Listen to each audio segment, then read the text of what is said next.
And no, just kidding. Okay, so welcome to our Monday night BAM series. We are super excited to have Alice with us. I'm going to wait just a couple of seconds because usually, like within a few seconds, some people will start to jump on. Okay.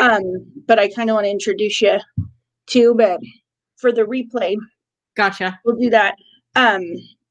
Sometimes they come on really fast and sometimes there's a delay. Okay. But let me just tell these guys we're on.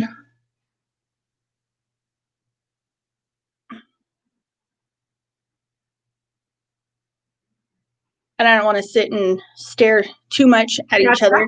But so you guys, welcome to the Monday Night BAM series. We're super excited. Tonight we have our guest star or guest host, Alice, on here with us. Yep. We are super excited. Alice is going to tell us a little, she's going to, in a few minutes here, and we're going to kind of just chit chat with you guys for a little bit first, just on kind of the holidays and COVID and the realness of things. And then we'll have her get into her story and tell you a little bit about who she is and why everybody in our Salt Lake and Utah recovery community loves her. Because you're definitely one of the favorites, and you are. Thank you so much, Alice. I'm like, oh, I know her. I met her. But I know, man, the hair makes me stand out. Like it really does. It's kind of hard to forget. Yeah, well, no, and you always have awesome hair. Thank you. Awesome hair. Like every time, like sometimes it's blue and purple, sometimes it's more red and yellow. So it's always fun, you know. Thank you. Yeah. Thank you for definitely for jumping on with us, and we'll just kind of start getting into it. Like I'd love to know, not love to know, but obviously it's COVID. We have the holidays are here. Christmas is here. We've had a lot of overdoses. We've had a lot of COVID deaths, which are not technically recovery related, but they're related to recovery because they're our parents and our brothers and sisters and loved ones. And so I kind of wanted to just touch base on that for a minute before we get into your story. And like, it's scary out there right now. I mean, I don't know how you're doing COVID, but in my world, I'm a mess. No, it's honestly, so I live alone, so I don't feel like it's touched me personally super strong, but all the people around me have been affected by it, right? And I don't care who you are. If you're like a part of society, then you've been affected by it. And I think the biggest issue is the distancing. Like we need that social connection. Like I know that I need it. And honestly, like the longer I go without having it, the more anxiety I have when I start to get it back. It's so weird. Like I desperately want to be around like all the people doing all the things, like giving all the hugs and hanging out and stuff. But at the same time, when I get around groups of people that are larger than like maybe 5 to 10 right now, like I get mad anxiety. And it's the weirdest thing. Like I just did not see that being a side effect, right? Like I thought I'd be like, let's jump right back into it. But the truth is that social distancing piece, it needs to happen to keep us safe, right? Like we need, that's the rules. That's the law. That's how it is. You don't have to like it. That's not the point. Yeah. Like, of course we don't like it. Like it's, but guess what? It affects everybody. So, I mean, I know that everybody's got such differing opinions on it, right? But the truth is, do what keeps you and your loved ones safe, right? And don't try to infringe your belief or like value systems on other people just to make yourself a little bit more comfortable in the moment. Like check yourself just a little bit, you know, use a little bit of like kindness, common decency, respect for others, respect for the laws, blah, blah, blah, all that shit, you know, but the disconnection, I think, is directly connected to the people overdosing, you know, and going back out. Like I have so many friends who have gone back out just in the last 6 months, like people I did not ever expect to go back out, right, to relapse. And luckily some of them have made it back, but some of them haven't. And that's fucking terrifying. Like, I don't care who you are, it's scary. So yeah, no, it's been scary. I remember right as it first started, like that, what was it? March, April. Mm-hmm. Like the people, we found out who had high strung anxiety because they all relapsed. Like it was really not all, they didn't all, but a lot of them did. And I was like, no way. Yeah. And it was sad.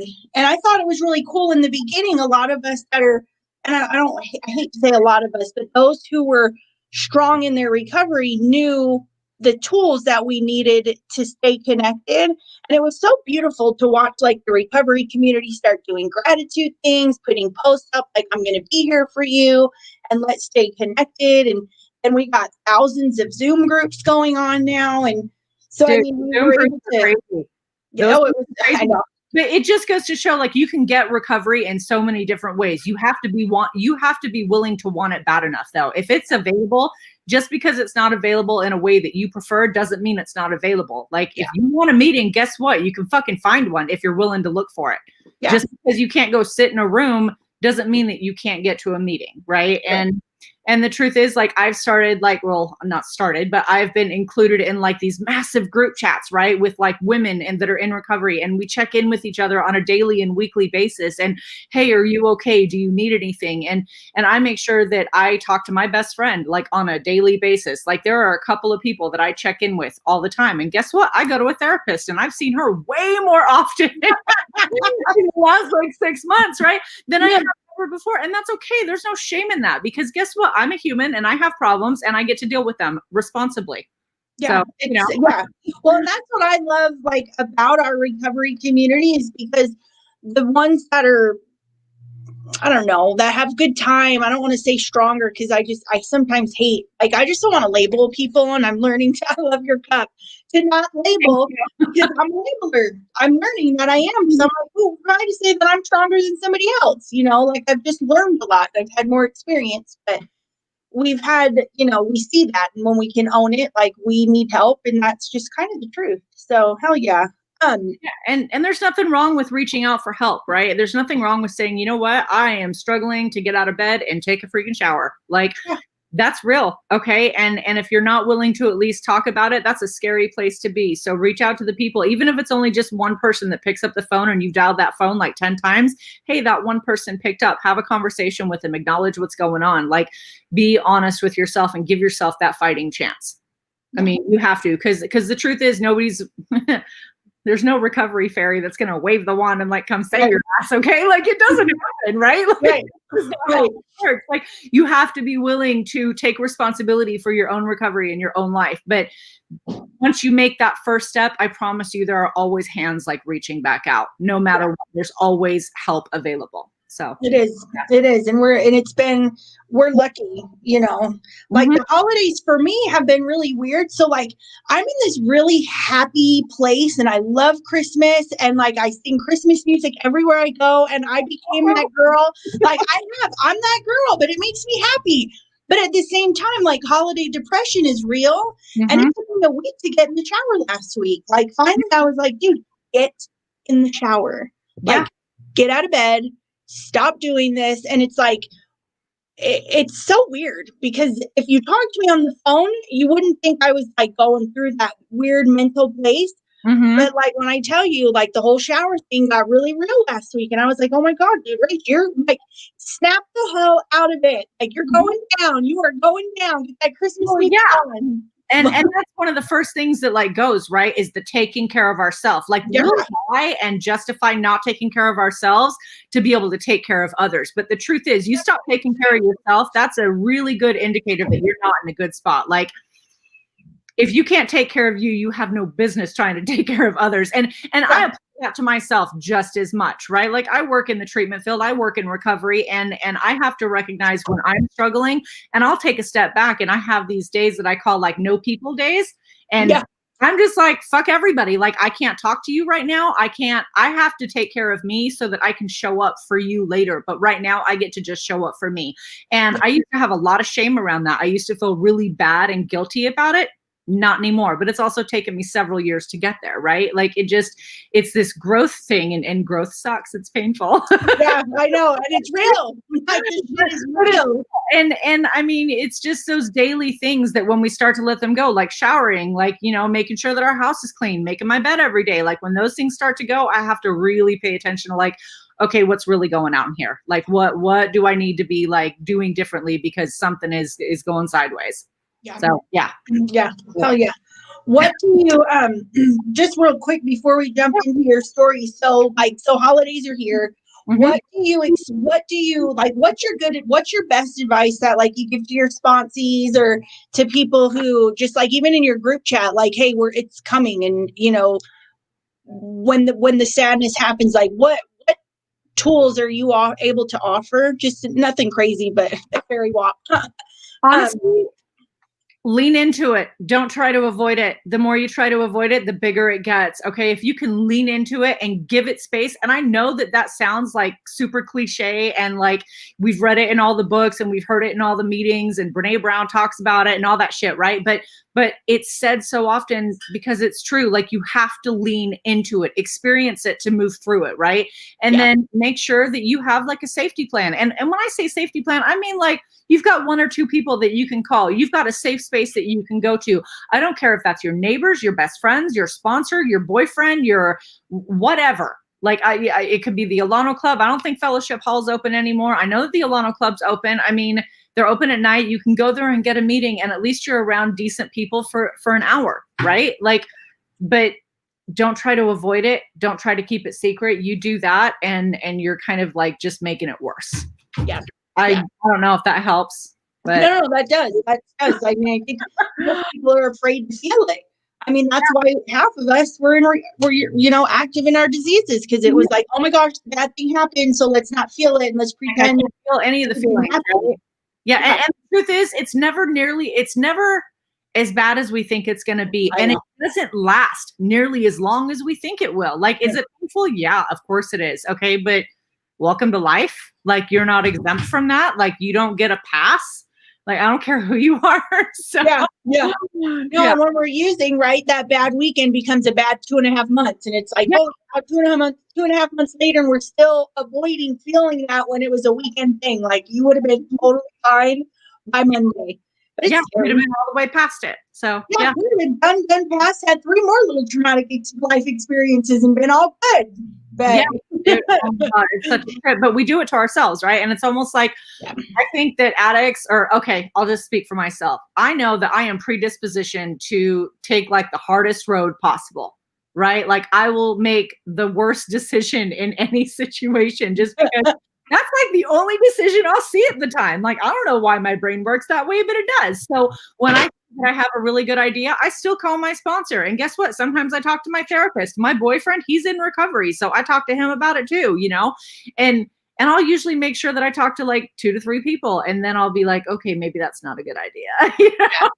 Yeah. It's just how I feel like it. Those that you can trust, Yeah, I think that's important. And just so for anybody who might be struggling that watches this now or hits the replay, I think the biggest thing that we all can do, as Alice was kind of just saying, like we have to talk about it. And I know when I have my moments and I think nobody wants to hear what I have to say, I call every single person who will answer the phone and I say the same damn story over and over and over to everybody who will listen until it's gone. I mean, usually it's like 2 or 3 people, but then it's like I feel that relief and I don't have that big burden on my chest anymore, and I can start to feel like I can breathe again. And I know when I'm sitting in my bed with the door shut and the lights out and thinking everybody should be cooking dinner for my kids and taking care of them because I want to sit in my pity pot, that never makes me feel any better. Ever. No, it doesn't actually do anything good for you. That's not really a coping skill. That's an avoidance thing. It's like, hold on, I'm just going to stay in the dark and pretend I'm numbing myself, but it's still not working because now I'm in my head being depressed over it. So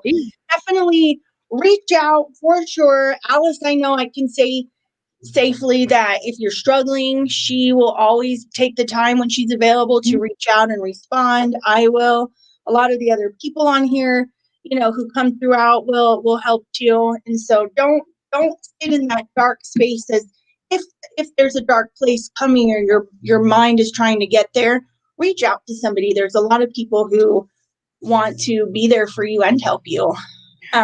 There really are. And honestly, like just to jump on what you just said, my Facebook is like totally open. You can find me on Facebook. My phone number's in my thing. Like, I mean, you can get a hold of me if you need to, message me, whatever. If you need someone to talk to, I'm there to help. I'm there to support. If it's a dude, I'm probably gonna like direct you to another guy. I'm just putting that out there. All right. Like but I am there to help the ladies, like no matter what, like I'm down to help the ladies. So Yeah. Oh yeah. Thank you for that. Of So course. let's go into a little bit about who Alice is, and let's hear how your story kind of began and how you've become this amazing, beautiful woman in recovery today. I know I'm always going to say that. Like, I just think you're great. So weird for me, but thank you. I appreciate that so much. It's so kind. I am good for an ego boost. I trust and believe. Well, I'm down for an ego boost. Like, we all need it, right? Like, it's hard to hear sometimes, but we all like it at the same time. Yeah. So, honestly, I thought I had a normal childhood. I really didn't, right? Like, I moved around a lot. I watched my mom get the crap beat out of her all the time. There was a lot of violence in my childhood. My mom, I don't know my dad. Like, he bounced when I was just like 2 years old. I've never met him. My mom's second husband was super abusive and a really bad gambler. Like, we bounced from town to town to town up until the time that I was like 11, 12 years old. I went to a different school like every 6 months. So, I mean, it was just crazy weird. And because of all of that, I didn't know how to make friends. I never really felt safe. Like, I didn't know how to make like normal connections. I didn't get to play sports or any of that shit, right? Like, I always felt very alone. And so, I started using, I don't know, at like 15, like everybody does, right? I don't know, maybe not everybody, right? Like, I have some friends that started using it like 8, and I'm just like, I just didn't even know that was a thing. I would have if it had been available, but I figured it out at around 15. And I mean, first it was like smoking cigarettes and smoking pot. And then I tried drinking, and honestly, like, I hated the taste of it, but I was using a straw, like, right from the get-go. So that was like my first sign that there might be something wrong with me, like, I mean, I didn't like how it tasted, but I wanted the effect of it so badly that I wanted to suck it down as fast as I could. Right. So, I mean, the truth is, like, I had, there was abuse that happened, right? And the people that should have protected me didn't, right? Like, my mom didn't protect me. My stepdad didn't protect me. And I dealt with it the only way I knew how. I numbed myself out with drugs and alcohol, right? And I mean, I started like acting out and just doing like really stupid shit at like 15, 16, 17 years old. I was a teen mom. I had my first kid at 17. This is kind of a weird thing, but like, my mom had just had like a full-blown hysterectomy, and she tried to take my child. Like, she tried to make me sign over rights to him, and because I was such a young mom, and I wouldn't do it. And it actually damaged our relationship to a point that it's never truly been repaired. Like, the truth is, I haven't seen my mom in over a decade, and I don't talk to her. And I'm okay with that now, because my mom is still in active addiction, and she is who she is, and I can't change that, but I also don't have to be part of it either, right? And that's cool. I can love her from afar, and I don't have to be part of the drama, right? And that was a really super hard thing to come to terms with, but we do hard things all the time, right? So, I mean, let's see, I don't know. Dude, I met my first husband, and I say first because I've had a couple.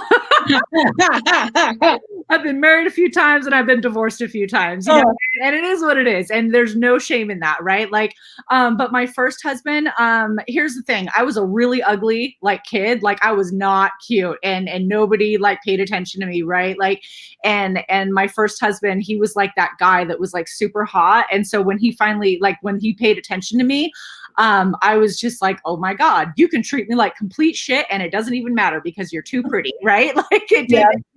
I felt like that was his payment, right? So it was a super mentally and emotionally abusive relationship that I stayed in for like 13 years. Okay, like, it was bad. And got introduced to cocaine.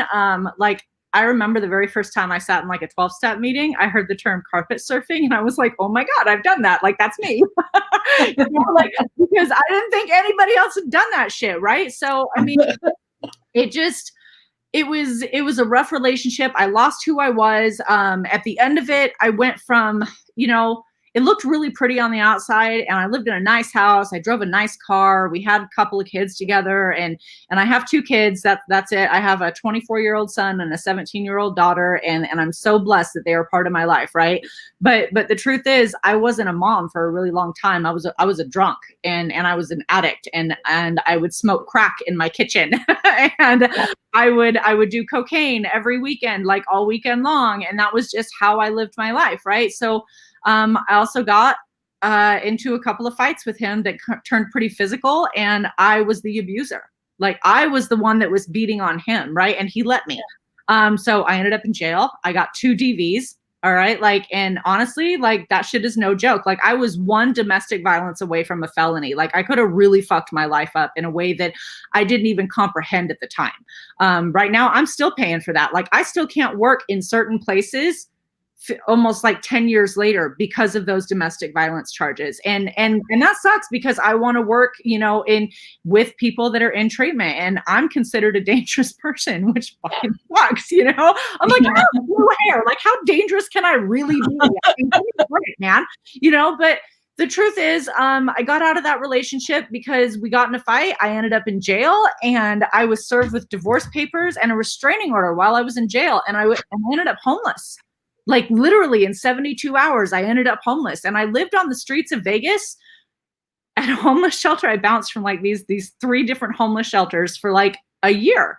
And I finally called my mom's 3rd husband, who was like the only like real father figure I've ever had. And I asked him if I could come home at like 31 years old. And I was living in my dad's basement. Right. And I couldn't get sober to save my fucking life. Like, seriously, I lived on like 4 Locos because that was blackout in a can. I don't know. Dude, I loved them. They were horrible. Horrible. One more Loco, and you don't remember nothing. Yeah, no, you're gone for the night. Like, you're really good for the night. And I was getting them in Vegas, right? So it was like dirt ass cheap, and I had like no money anyways. So, I mean, I was just getting by on what I could. And I mean, I was staying high on either meth, cocaine, crack, spice, whatever pill I could get to snort, or 4 Locos, right? Well, I come home, I'm living in my dad's basement, and I'm still getting like the 4 Locos and the Everclear, and home in dad's basement, and it's here in Utah, right? And this was right at 10 years ago. I've been sober. I'm coming up on 7 years in March. Oh yeah. Which is a fucking trip to me, because I mean, the truth is, I've been using since I was like 15 years old, and I got sober at 35, you know, so 20 years of just active addiction, right? I get home, and living in the dad's basement, and I met my second husband. He was 20 years older than me, so I had like some daddy issues that were unresolved at the time. Therapy works, and that is no longer a thing. So anyways, but I mean, I knew I was an alcoholic, right? I knew I was an addict, and one of the very first things I ever said to him was, you don't get to have an opinion about the way that I drink or use. Like, either you can deal with it, or we don't need to do this. And he was like, well, I work out of town 40 weeks a year, so you can't really say anything about that. And I was like, we're perfect for each other. You know, like, you can fund my habit, and I don't have to see the judgment coming out of your eyes, you know? Like, and that was pretty much like what we were, basically. And I needed someone to take care of me. That's the reality. And he wanted to take care of someone. We were like codependency at its fucking finest, man. It was crazy. I mean, it was a mess, right? But we were together for 7 years. And the truth is, if I hadn't met him, I wouldn't have gotten to the place where I actually like hit my bottom, right? Because from 2013 to 2014, I didn't leave my couch or my house unless it was to get drugs or alcohol. I sat on my couch and I watched my life pass me by out my front fucking window, and I put on 50 pounds, and I had no friends, and I had no conversations, and I lost myself all over again, right? I didn't see my kids.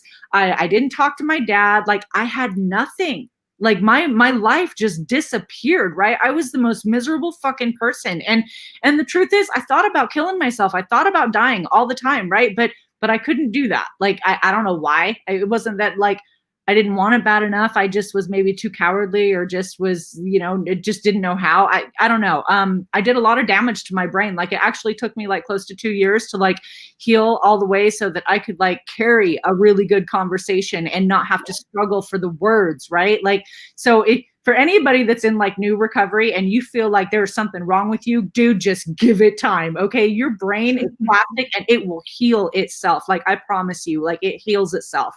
But I remember that it was like March of 2014. I woke up one day and I'm not kidding, Rachel. Like I hadn't showered for probably weeks.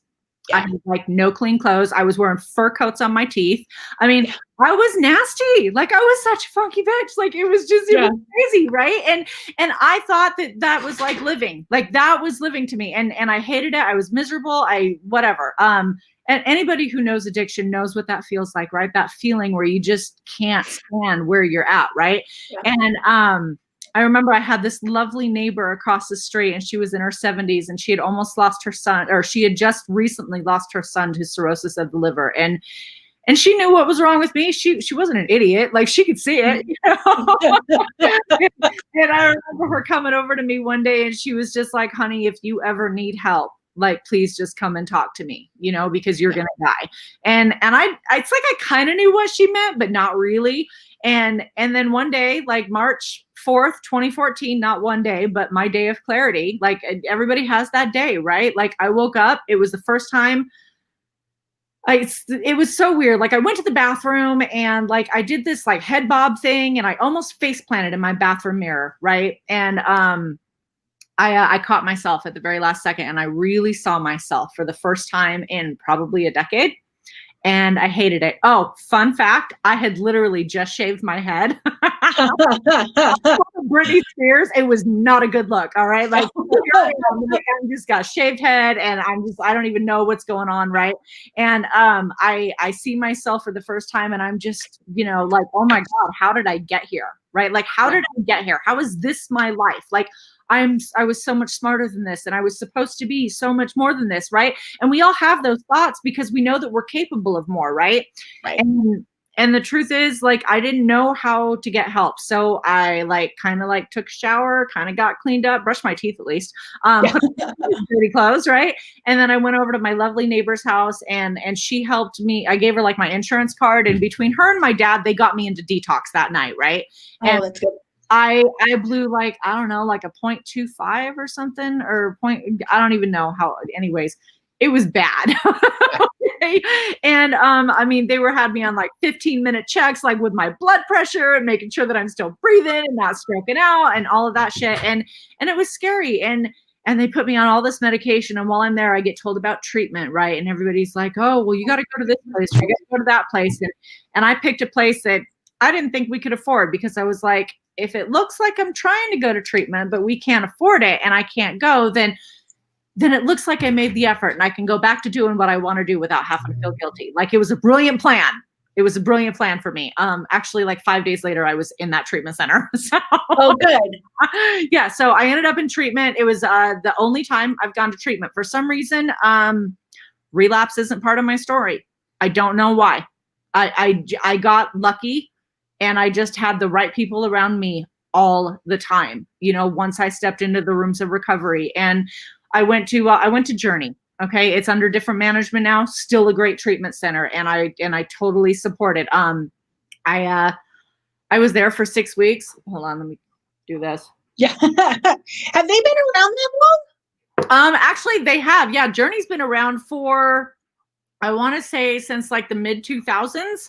Early. Oh, I thought it was brand new. No, I thought it was like brand new, like hitting a year and a half right now. So it's been under brand new management. Like it was bought out by a different company, but they still call it Journey just because. Yeah, but it's been the same name forever, right? The same name. That's crazy. And, yeah, I want to say since like early 2000. I just heard of it since the new management, but that's crazy because I thought it was brand new. Good, yeah. Well, good. Yeah. Yep. And it's just, I mean, that's where I was introduced to the 12 steps. Right. And don't get me wrong, there's all sorts of pathways to recovery. And I think that, whatever pathway you choose is what's going to work for you, but don't knock them until you tried it, I guess, you know. And for me, it was the 12 steps. Okay. Like I needed the structure. I needed someone to tell me this is what you do, A, B, and C. This is step 1 through 12. This is how you learn how to be a decent person, because I didn't fucking know how. Like I didn't know what being a decent person looked like. Right. So So I'm at this meeting, in my very first meeting. So you have to remember I had a shaved head, right? And so I'm wearing a black baseball cap. My regular glasses are broken. So I'm wearing prescription sunglasses so that I can see, because I'm blind as a bat without them. And like a black hoodie with the hood up. I was like chilling in this meeting at the very back, looking like the Unabomber, right? Like my very first meeting. Like, I look like such an asshole when I think about it now, you know? I love it. I'm sitting in the back of this meeting and I'm watching all these people get up and like hug each other and share about how happy they are and about their recovery. And I'm just like bawling, right? Like tears just running down my face. And I wanted to be just like all the people there, and I hated them so much all at the same time, right? Like, I mean, anybody that's been to a 12-step meeting for like your very first time, you know that feeling. Like, you're just like, oh yeah, all you people are lying. You're totally full of shit. You're doing something and you're just not letting me in on the secret. And that's it. Like, I'm missing out on something, right? And the truth is, I was just missing out on like knowing who the hell I was, right? And knowing like what it felt like to be comfortable in my skin. Like, that's what I was missing out on, right? And so I was in treatment for 6 weeks, and sorry, I'm just looking at what time it is. I don't want to go over on time, but I was in treatment for 6 weeks. I had this crazy allergic reaction. I actually got like a 2nd-degree burn all over my body.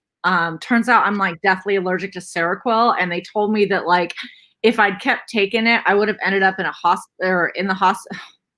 I would have lost all of my skin down to the fatty tissue level, basically, and I would have ended up in a burn unit while my skin regrew itself for like 3 months. That was the kind of allergic reaction that I was having, and it made me really, really sick. So I had to like stay in treatment a little bit longer than I normally would have. And once I went home, you know, I had been introduced to CA, and they told me I had to get a sponsor. So I got a sponsor. I worked the steps. I went through the process, right? And I did the things that I was told because I didn't know what else to do. Like, it seemed like everybody else that was doing these things were like so much happier than I was, and actually enjoying life, and getting their kids back, and, you know, just like having a good time and comfortable in their skin. And so I was like, fine, I'll do it. I don't want to, but I'll do it anyways. Right. And the truth is, I got a service commitment in CA. I was on the entertainment committee for 5 years, right? And oh my gosh, how fun was that? It was a nightmare, okay? Like, I loved it, but it was also a nightmare. Like, nothing will teach you principles before personalities better than being on a fucking entertainment committee, okay? Of CA. Yeah. Let's be honest, like, we all think we're right, and we all think we have the best idea, and we're all there to like support the new person in recovery and to show, you know, the recovering addict a good time. Like, that's what we want to do, but we all think that we have the best approach, right? So I got to learn to like work with people, and I got to learn to, you know, check my ego at the door and recognize that you know, my ideas weren't always the best ideas. And sometimes what I wanted wasn't necessarily like what was going to work for the greater good. And I learned how to, you know, interact with people in a way that I'd never done before. And it was all with people that we all had like this common goal, right? Like, we all had this common goal. Like, we all wanted to show up for the addict struggling in recovery. Sorry, I've got my dog here, and he's like, oh my gosh, is that a what do you call it? Weimaraner? Yes, this is I can't say it. Pissed at me because I'm not paying attention to him. He's awesome. Anyway, so you know, I got to be on the entertainment committee for 5 years, and now I have a position at an area level. I'm an alternate delegate. I show up for my area. I show up for my recovery community, and I stay, you know, invested in the recovery community, and I sponsor girls. I've continuously sponsored since I got sober and since I went through the 12 steps, right? And to me, that's the way that I stay sober, right? Like, I went through the steps, and yes, they saved me and they showed me like how to be a decent person, but they also like gave me this opportunity to like show up for another person. Right? Like I get to show up and give it back, and that's how I get to keep it. And I know that that's cliche, and I know that people repeat it and they say that shit over and over again, but they say that because it works. And to me, that's the whole purpose of it. Like, I wouldn't be where I'm at right now if it weren't for somebody else giving me their time. Right. So it's not an obligation to me. It's something that I get to do. Like I get to show up for others in recovery so that I get to stay sober. Right. And oh my God, dude, come on. Okay, we just like jumped on and off the couch. Wow, that was fun. Anyway, sorry about that.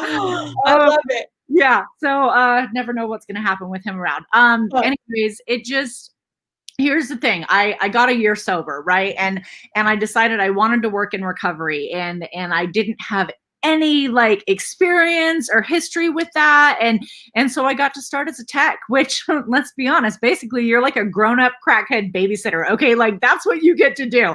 And you're babysitting adults that like don't know how to deal with their feelings, have like no baseline whatsoever, are all over the place, hate the entire world. And you've got to show up and be like kind and tolerant and hold boundaries and do things that you barely know how to do yourself, right? And like act like somehow like you know what you're doing, right? and it's hard and it's emotionally taxing, but it's also the greatest thing I've ever done, right? And it got my foot in the door, right? So here's the thing. I got a year sober. I'm working in treatment, and all of a sudden, I get fired from my job because of those DV charges. I was working in a residential facility, and then all of a sudden, I wasn't allowed to work there anymore because of those charges. They were like, "Oh no, sorry, Department of Human Services doesn't approve you," and I got fired, and that felt really bad, and it was scary because I was like, well, it felt like the universe had played this horrible freaking trick on me. Right? Like, oh, we're going to show you this thing that you absolutely love and that you are actually kind of good at, that you get like true fulfillment from. And we're going to let you have it for a minute. But remember all that shit that you used to do? Guess what? You're going to still pay for that. And I felt like it was so personal, right? Like I didn't really know how to deal with it. So I sat on my couch. Yes, he's back. I know, I love it. I sat on my couch for a couple of months and I collected unemployment and I felt sorry for myself, right? And I was like, oh my God, God hates me and the world is against me. And then, people that I know and love that are in the rooms of Cocaine Anonymous, like they brought me back, right? Because they reached out and they brought me back because I had been present consistently. They knew who I was because I showed. They recognized that I wasn't there because for a time I had been consistent, and that consistency saved me in the end. It was the people reaching out to me that were like, hey, what's going on? Where the fuck are you? Like, why aren't you here? Why aren't you showing up? That got me back, right? Like I didn't necessarily want to do it, but I did it anyways, right? And I think that that's like the whole point of like life is that we have to do those things that we don't necessarily want to do so that we can do the things that we really want to do. I don't know if that even makes sense, but whatever. It makes all the sense in the world. Okay, but like none of us are exempt and the world doesn't owe us anything. Like I am not entitled to like anything just because I think I am. Like that's total shit. Right. And the more I get stuck in that train of thought, the more off track I get. Right. And the closer I am to relapsing than staying sober. And so I was able to get back to working in treatment and they found a spot for me and eventually I ended up in outpatient is what it boils down to. Right. And I've been working in outpatient in treatment in some form or another for the last like 5.5 years. And it's been everything that I could have ever hoped for. Honestly, I love that I get to work with people that are out of the bubble of residential, because don't get me wrong, like residential serves a really good purpose, but the real work starts when you're out in the real world. Okay. Like actually dealing with the shit that's coming at you every day that you don't have that barrier of like, oh, I'm in residential. I can't take the phone calls and I can't check my email and I can't deal with the family conversations right now. But when you're out and you got to deal with that shit on a daily basis, it's scary and it's overwhelming, and learning those coping skills, like as you're going through it, it's rough sometimes, So anyways, I get to do that. And at about 3 years sober, my daughter, I had lost complete custody and visitation rights to my kids. I went a couple of years without even seeing them because I was a danger and I was an unfit parent and I had no business being around my kids, right? Well, my daughter at like 13, 14, she asked me, she was like, Mom, I really want to come and visit you and see you, but Dad won't let me. Can you do something about that? And I could at that time. So I got a lawyer and I got my rights back, and my daughter gets to come and visit me and hang out with me and go to these 12-step meetings with me. And she likes them. Like she thinks they're freaking awesome, which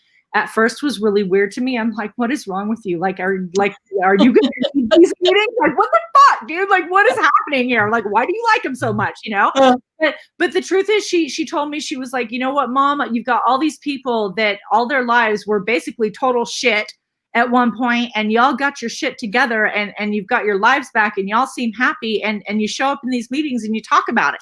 And that's awesome. And you know what? That's coming from like a 14, 15-year-old girl's perspective. She's 17 now, and she still thinks the same way. And I'm so grateful that she can see it that way, that she's not like ashamed of me. Right? Like, because I mean, I'd go regardless, and I'd talk about it regardless, but the fact that she has that perspective, like, I'm so lucky for that. And, anyways, at about 3 years sober, I decided I wanted to go to school. Now, this was terrifying for me because my brain felt like it was broken. Yeah. You know, like it felt like I couldn't make all the connections, right? Like, I was still really struggling with like really basic things. And I was like, who do I think I am that I can go to school? Like, I'm 38 years old. Like, why do I think I can do this? You know? But I wanted to be, I wanted to be a therapist. Like, that's what I'm going to school for. And you know what? It's taken me almost 4 years to get my associates. I am 1 semester away from having my associates, but I started part-time. I was taking 2 classes a semester for like a couple of semesters, and that's what I had to do. Well, this last semester that just ended on Thursday, I was going full-time, a full 12 credits, and working full-time, and I got straight A's and pulled a 4.0. And these are not easy fucking classes, okay? Like, I mean, it's slick and it's my associates, but they're still hard classes, and I still had to put in the work, and I did it, right? And here I am. I'm a semester away from having my associates, and I've been accepted to the University of Utah. I'm going to go there for my bachelor's degree to be an LCSW. I just want to be a clinical social worker, and I want to be a therapist and show up to help those that need to learn how to help themselves. I don't want to save anybody. Don't get me wrong. Okay. Like, none of us have that kind of power. Like, right. We can't show up and save you. You can learn how to save yourself though. Hello. I love him. Is it a girl? No, it's a boy, and his name is God, and he is quite the character. I can see. I'm sorry, this is so bad. Awesome. Okay, really, I have my little puppy driving me nuts. Okay, all right, but he just, he's my bud. But I got accepted to the U. Oh my God, stop, dude. I get to work in treatment. I get to sponsor women. I get to show up for other people. I get to be consistent and be the kind of person that I always wanted to be, but didn't think I was capable of being, right? Like, here's the thing. I learned how to be accountable for my actions, and I learned how to take responsibility and owning my story and all the shit that I've done and all the bad things that I've done and all the ways that I've gone sideways. Being able to do that and own it so that it doesn't own me is the most liberating thing I've ever gone through in my life. Like, I'm not afraid to talk about my past. My past brought me to where I am. Did I do some shady shit? Hell yes, I did. We all have. But if you're constantly trying to hide it, or if you're constantly keeping secrets and worried that somebody's going to find out about it, then honey, you still got a little bit of work to do. Like, your past still owns you, not the other way around. And right now, like, nobody can hold my past against me because it's out there for everybody to see. I don't give a shit. Like, I don't care. Like, yes, I did those things. And guess what? I've also made amends for them. And I'm not that person anymore. Like, if you knew me before I got sober, here, let me reintroduce myself, because you don't know me anymore. And that's just how it is. And I'm okay with that. It doesn't mean that, like, I don't feel bad for the person that I was, or like wish that I could help the person that I was. Right. But I didn't know any better at the time. I didn't have any other options available to me, or was aware of any other options available to me, right? But once I had another option available and I was ready, and it was like self-directed, and that internal motivation thing was happening, like, all of a sudden it was like, oh my God, you couldn't stop me, right? And I did what my sponsor told me. And I'm not saying that, like, your sponsor will save you. Like, don't get me wrong, don't misinterpret me, okay? But I found a sponsor that is a badass woman in recovery that doesn't take any shit. That I wasn't like afraid of her or anything, but I had mad respect for her. And I wanted her to show me how to be a decent woman, because I didn't know how to be a decent woman, right? Like, here's the thing. Like, the biggest, like, pushback I get from new women that I meet in recovery, they're like, oh, well, I'd rather have a guy sponsor though, because I just get along better with guys, and it's like, oh honey, we all do. Yeah, right. I had a conversation with someone just yesterday. Yes. Better. It's like, welcome to the club. We all do. You know why? Because we can manipulate men. That's what we're good at. We're not good at manipulating each other super well, okay? Because we see through each other's bullshit, right? And these are not my words, and I can't remember who said them, but it's something like, you don't see, like, if I want to be an honorable woman, I need to surround myself with honorable women, right? Like, if I want to learn what that looks like and how to be honest, even about the hard things, right? I have to be willing to show up, be transparent, be authentic, be genuine, and talk about the things that maybe aren't so comfortable, but do it with respect and dignity and a little bit of grace, right? And I am so blessed that I've been surrounded by amazing, strong, beautiful women that have shown me how to be a decent woman. And because of that, I get to show my daughter how to be a decent woman. Right. And I get to like show up for my sponsees that way as well. And I'm so grateful for that, because I didn't know. I didn't have those lessons. Like, here's the thing. I think that, like, for most addicts, and I know for me for sure, it's like we skip this portion of life that like teaches us how to, like, all the social graces, right? Like how to interact with society in like polite ways, and how to be a decent person, and how to like be a person of your word, and be consistent, and be reliable, and actually do the things that we say we're going to do, right? Like, I missed all those lessons. I was getting high. Sorry. Like, I was busy. And now, between like 35 and I'll be 42 here in just a couple of weeks, at 42, I finally feel like I've got those things, like I've got a pretty good understanding of them now. And the truth is, I like who I am now. And that doesn't mean that I don't care if other people don't like me, because honestly, at my truest nature is that I'm a people pleaser. Like, I am. It's who I am, and sometimes I don't like it. Sometimes I try to like stamp that down, but I've gotten to a place where, regardless of the fact that I'm a people pleaser, like, if you don't like me, I still like me. It doesn't mean that it won't hurt my feelings a little bit. Like, I'll be honest, like, I don't like it when people don't like me. Like, does anybody? I mean, I'm sure that there are some people that are like that. I don't get that, but it's not going to change my opinion of myself, right? Like, I've done the work, and I'm okay with who I am, and I know that at my core, I'm a good, decent person, and I will do the best that I can on any given day. And you know what? Sometimes the best that I can do is to get up and, shower and make sure I feed my dogs. And like, that's literally the best that I can do, and other days I get up and I write, like, I mean, okay, just to give you an example of the last time that I truly slayed, it was 3 weeks ago. It was Thanksgiving weekend. I did 27 assignments, 11 of those papers that were at least 3 pages long in 3 days. Like, that's crazy. I killed it. Okay. And I got A's on every single freaking assignment. Like, I impressed myself. And I didn't think that I could do that. Like, I didn't think that I could pull it off, but I'd put off way too many assignments for way too long. It was coming up on the end of the semester. I had to get it done, right? Like, it had to happen. And so I just shut myself off for 3 days, and it was just all homework for 3 days and lots of coffee.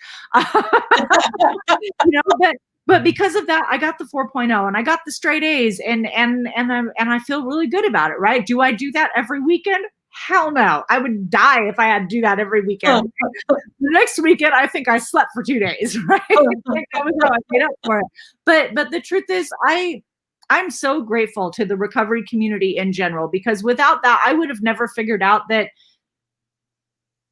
I can grow, that I can change, that I can evolve, that I can continue to learn lessons, that I am still teachable, that I can actually be a really good friend, that I can show up for others when others have shown up for me. I can be consistent. I can be a person of my word. Like, I'm so grateful for learning those qualities about myself that I didn't know before, right? And I found it all through recovery. And I don't know, I wouldn't have found that without it, right? And I wouldn't have, if I hadn't hit my bottom, I couldn't have worked to this place that I'm at right now, right? And like I said, I'm almost 7 years sober, and I feel like I'm just getting started, man. Like, I can't even wait to see what the next 10 years hold. Like, seriously, the way that my life has changed in 7 years is just, it's a freaking miracle to me. Like, it feels insane. Like, I don't feel like the same person. And so anybody that's listening, like, if you feel like you just don't even know like which direction to go, or like how to keep moving forward, or like what to do next, like, seriously, one foot in front of the other. That's it. That is the best advice I can give you. Do not worry about tomorrow. Do not worry about next week. Don't worry about next year. Do what's in front of you right the fuck now. That's what you can handle. And you know what? If what's in front of you right now is, oh my God, I haven't eaten today, go make yourself some fucking dinner. Okay. Like, legitimately, like that. Sometimes it's that simple. Like, I think that we complicate the shit out of things when we don't need to. We try to make it so much harder than it really is. My favorite quote, and I guess I'll kind of end with this, is, and I don't even know who said it. It's like anonymous or whatever, but it said, someone once asked me why I always take the hard road. And I replied, why do you assume I see two roads? And for me, that's my life in a nutshell. If I saw an easier way, I would have taken it. I never saw an easier way. I only saw the hard way. I have to learn the lesson multiple fucking times. It's just, but I'm like, no, but maybe it'll be different this time, right? And it's never different. You know? Yeah. So I got to keep relearning that lesson, and I'm okay with that. Like, it's not a bad thing to me. So I don't know. I hope somebody got something out of that. I hope it helps somebody. And yeah, that's my story, I guess. Yeah, no, you are so amazing. I just love you, and you have such your presence and your delivery is so, it's just on point, and it's easy to listen to, and you're knowledgeable. But 7 years gives you that. I mean, so thank you for that. Absolutely. What would you say? Like, so hopefully, not hopefully, I mean, I hope somebody that will watch this will be somebody who's gone back out and is on the fence and trying to get themselves back. They're afraid to get back, because that's so common. You know, like, we have these common. Yeah. So common. All the time. Like, they're so afraid, like, the person, and they don't have to know us, they're just so afraid to take that step because of the shame and because of the guilt. And, oh my gosh, I don't know if I can go in and tell everybody, I let them down, because that's how we feel, like, when you relapse, you feel like, oh my gosh, I let them down and I don't want to own it. What would your advice be to that person who may be listening, who might be ready to go, but that shame is still, you know what I'm saying? Like, keep them sick. No, I know exactly what you're saying. Okay, so here's the truth. I mean, is the shame real? Are those feelings real? Absolutely. But I can pretty much guarantee that you are the only one feeling it. Nobody is looking at you like, oh, that asshole, or, oh, yeah, no, we're not going to help them again, or we're not going to show up for them again. I swear to you, everybody just wants you to come home. They want you to reach out. They want you to ask for help. They want a phone call to know that you're okay, or a freaking text, The thing is, sometimes it's easier to reach out to somebody that you barely know than to somebody that you know really well, right? And sometimes, like, going to a meeting and being like, hey, you know what? I'm new in recovery. Even if it's on a Zoom meeting, put it in the group chat, right? Be like, hey, I'm new in recovery, or I'm struggling. I'm just coming back. I need some people that I can just kind of check in with and talk to. If you're willing to give me your phone number, please post it or send it to me privately. Like, you have to be willing to put yourself out there, okay? Like, you have to be willing, because if you don't ask for help, nobody knows that you need it. Okay. Right. And I'm sorry, but you have to take some kind of like personal accountability. Like, it's not fun. It's super uncomfortable. It's a pain in the ass, and nobody likes it. I hit this point, I was about 18 months sober, and I had like a couple of friends, but it was like my sponsor and like some of like her friends, but they weren't like mine, right? Like, I hadn't like made my own like friends and like developed my tribe or whatever, right? Yeah. And I was so desperate for connection that my sponsor was like, you know what, get up in a meeting and ask for some damn friends then. And I was like, fuck it. All right, I'll do that. So I got up in a 12-step meeting and I was like, first of all, I'm terrified of like all of you people. Like I've been here for a minute and I still don't know half of you. And I'm desperate for friends. Like I really need friends, but I don't know how to talk to you. Like I don't know what to say. I don't know how to be a good friend. So will one of you please come? Will some of you please come and talk to me? And I shit you not, like 5 girls came up to me afterwards, and I'm still really close friends with a couple of them. Okay. I'm not saying that every person that you talk to and reach out to is going to be like your best fucking bitch for life. You know, like that's not how it works. That's not real. But you don't know if you don't try.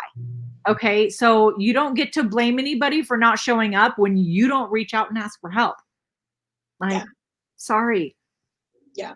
And I think that's the biggest thing is people just, don't be afraid to reach out and don't be afraid to ask for friends. Cause I think most of us have to do that because it's scary.